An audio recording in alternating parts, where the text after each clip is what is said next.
10 kg, a cell of mass 10 kg is moving with a velocity of 10 meter per second.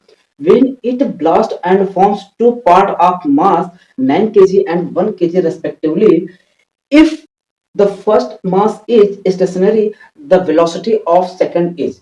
ये चार option दिया गया है, इसमें से पता करना है कौन सा ऑप्शन सही है। तो चलो हम क्या करते हैं, इसको सॉल्व करते हैं। ठीक, तो हमारे पास एक 10 kg मास का एक सेल है, तो मान लेता हूं, चलो ये हमने ऐसा बना दिया। ठीक, तो ये हमारे पास क्या है, 10 kg का एक सेल है। अब इसकी जो स्पीड है कितना है, 10 मीटर पर सेकेंड।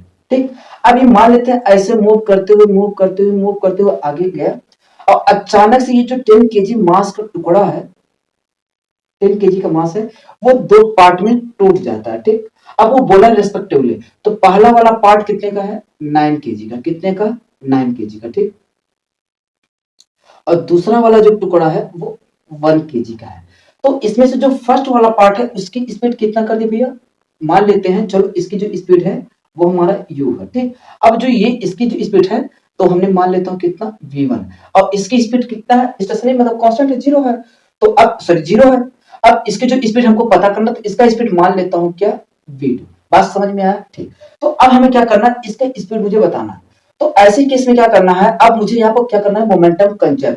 मोमेंटम कंजर्व तब होता है जब जो बॉडी उस पर लगने वाला नेट फोर्स क्या हो जाए, 0। ठीक, अगर मान लेते इस पर कोई एक्सटर्नल फोर्स लगाते या नहीं भी लगाते, अगर मान लेते लगा भी देता, अगर उसको नेट फोर्स अगर 0 हो जाता तो फिर भी लगता है, लेकिन अगर नेट फोर्स 0 नहीं होता है तो हम कभी भी मोमेंटम कंजर्वेशन नहीं लगा सकते। ठीक, बात समझ में आ गया। ठीक, तो यहाँ पर क्या होगा कि मोमेंटम कंजर्व है, क्योंकि नेट फोर्स क्या क्या हमने तो कोई एक्सटर्नल फोर्स तो लगाया नहीं, वो अपने आप से क्या है, ब्लास्ट हुआ है। तो हम यहाँ पर क्या कर सकते हैं कि जब ये बॉडी मूव करते हुए जा रहा है, उस टाइम पे इसकी जो मोमेंटम कितना है, p इनिशियल, और जब ये यहाँ पर क्या हुआ, ब्लास्ट हुआ, तो अब उसका मान लेते हैं कितना, p फाइनल।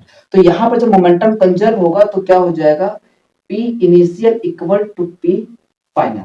अब p क्या होता है, momentum equal to mass into velocity. क्या होता है, मास इनटू वेलोसिटी। बस लगा दो। तो बड़े वाले बॉडी का क्या है, 10, तो यहां पर हो जाएगा क्या, mu इक्वल टू, अब इसका कितना हो जाएगा, 9 v1 प्लस 1 v2 हो जाएगा। अब इसका जो हमने मास है कितना, 10, तो इसको चाहे हम 10 u लिख दो। ठीक, तो यहाँ हो गया कितना, 10 इंटू वेलोसिटी कितना है, 10 है। ठीक, इक्वल टू 9 इंटू स्पीड कितना है, 0, 1 इंटू v2, तो 10 इंटू 10 कितना हो जाएगा, 100 हो जाएगा। ठीक, चलो अब ये कितना हो जाएगा, 0, अब 1 इंटू v करूंगा तो कितना हो जाएगा, v2, तो यहां से 100 इक्वल टू क्या हो जाएगा, v2।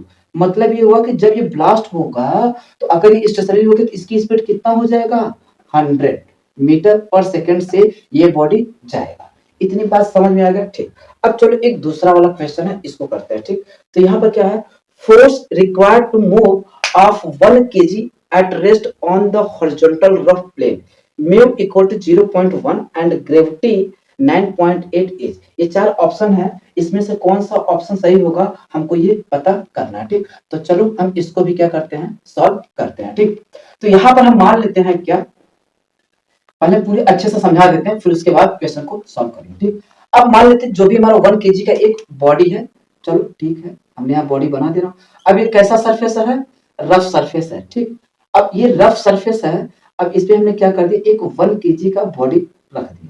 ठीक, अब इस पे क्या कितना फोर्स लगेगा, तो मान लेता हूँ, चलो कितना F फोर्स लगेगा, वो खींचेगा।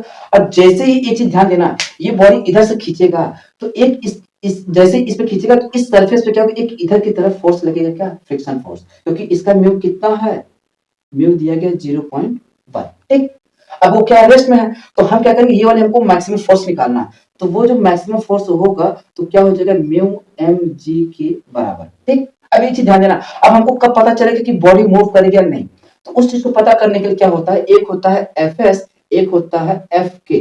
ठीक, अब यहाँ से पहले क्या करते हैं, fs निकालते हैं। क्या निकालते हैं, fs, क्या निकालते हैं, fs।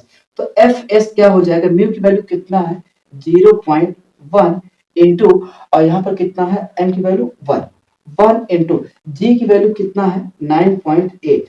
तो अगर इसको मैं सॉल्व करूंगा तो 0.98 न्यूटन आएगा। तो कहने का मतलब अगर बॉडी पे अगर जो यहाँ पर एजेंट है वो खींचेगा, ठीक, अगर इतने से फोर्स, मतलब ये जो फोर्स है, अगर ये फोर्स हम बोल दे रहे हैं क्या, एफ एस, अगर एफ फोर्स इस एफ एस से ज्यादा होगा तो ये बॉडी क्या कर जाएगा, मूव कर जाएगा, क्या कर जाएगा, मूव कर जाएगा, ठीक। अगर ये बॉडी, अगर मान लेता हूं F equal to F S के बराबर हो गया तो बॉडी क्या होगा, बस एट स्टेडी स्टेट पे आ जाएगा कि अब अगर इससे ज्यादा फोर्स लगेगा तो बॉडी क्या कर जाएगा, मूव कर जाएगा। अगर ये चीज मैं कह दूं F less than F S, तो अगर एफ की वैल्यू जो यहाँ पर एजेंट फोर्स लगा रहा वो अगर इस फ्रिक्शन फोर्स से वैल्यू कम होगा तो बॉडी क्या करेगा, मूव नहीं करेगा, मतलब वो अपनी जगह से जरा सा भी हिलेगा डुलेगा नहीं, वो जैसे है तैसे ही रहेगा।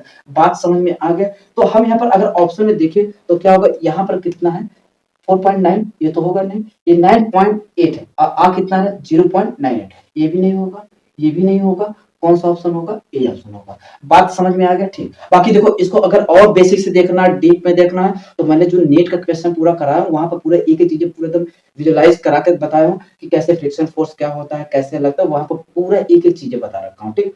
चलो बाकी नेक्स्ट क्वेश्चन देखते हैं।